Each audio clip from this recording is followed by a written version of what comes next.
શું તમને ખબર છે કે આપણા શરીરમાં જે કોલેસ્ટ્રોલ વધી રહ્યું છે એનું કારણ શું છે? તો ચલો હું બસ આજે તમને જણાવીશ કે આપણા શરીરમાં કોલેસ્ટ્રોલ વધવાનું કારણ બસ એક જ છે. શું તમને ખબર છે કે આપણા શરીરમાં રહેલું મોટાભાગનું જે કોલેસ્ટ્રોલ છે ને એ આપણું શરીર પોતે જ એને બનાવે છે.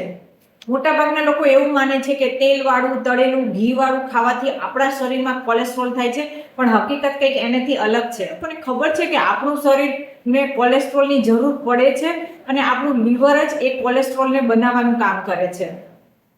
પરંતુ જ્યારે આપણે સેચ્યુરેટેડ ફેટ અને ટ્રાન્સ ફેટ જ્યારે વધારે પ્રમાણમાં લઈએ છીએ ને, એટલે જેમ કે તમે કોઈ ડેરી પ્રોડક્ટ્સ વધારે લો છો, નોનવેજ ખાઓ છો, તળેલું લો છો, આવું બધું જ્યારે તમે વધારે પ્રમાણમાં જો તમારી રૂટીન લાઈફસ્ટાઈલમાં આવી રહ્યું છે, ખોરાકમાં લઈ રહ્યા છો, ત્યારે એવા કેસમાં શું થશે કે જે બેડ કોલેસ્ટ્રોલ છે એટલે કે LDL એ જ્યારે વધારે પ્રમાણમાં આપણા બોડીમાં વધે છે, ત્યારે આપણું જે લીવર છે ને, એટલે કે આવી જ્યારે તમે કોઈ ફેટી વસ્તુઓ ખાઓ છો ત્યારે એ સીધું જ આપણા લોહીમાં ભળે છે અને જે આપણું બોડી છે એ એને LDL એટલે કે બેડ કોલેસ્ટ્રોલ વધારવામાં મદદ કરે છે.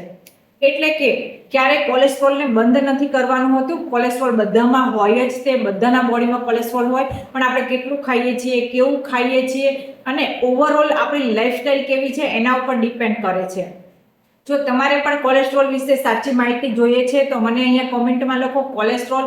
હું તમને ગાઈડ કરીશ કે કેવી રીતે તમે કોલેસ્ટ્રોલને મેનેજ કરી શકો છો. એન્ડ તમારા ફ્રેન્ડ સર્કલમાં કોઈને પણ કોલેસ્ટ્રોલ છે તો એવા લોકોને ખાસ કરીને આ વિડીયો એવા લોકો સુધી પહોંચાડજો, એવા લોકોને આ વિડીયો શેર કરજો, આ વિડીયોને સેવ કરો અને અહીંયા મને કોમેન્ટમાં લખો કોલેસ્ટ્રોલ, તાકી હું તમારી હેલ્પ કરી શકું અને તમે પણ તમારા ફ્રેન્ડ સર્કલમાં મારા વિડીયોઝ થ્રુ આ નોલેજને તમે પહોંચાડી શકો. તો બસ આવા નવા વિડીયોઝ જોવા માટે મને ફોલો પણ કરી શકો છો. Thank you.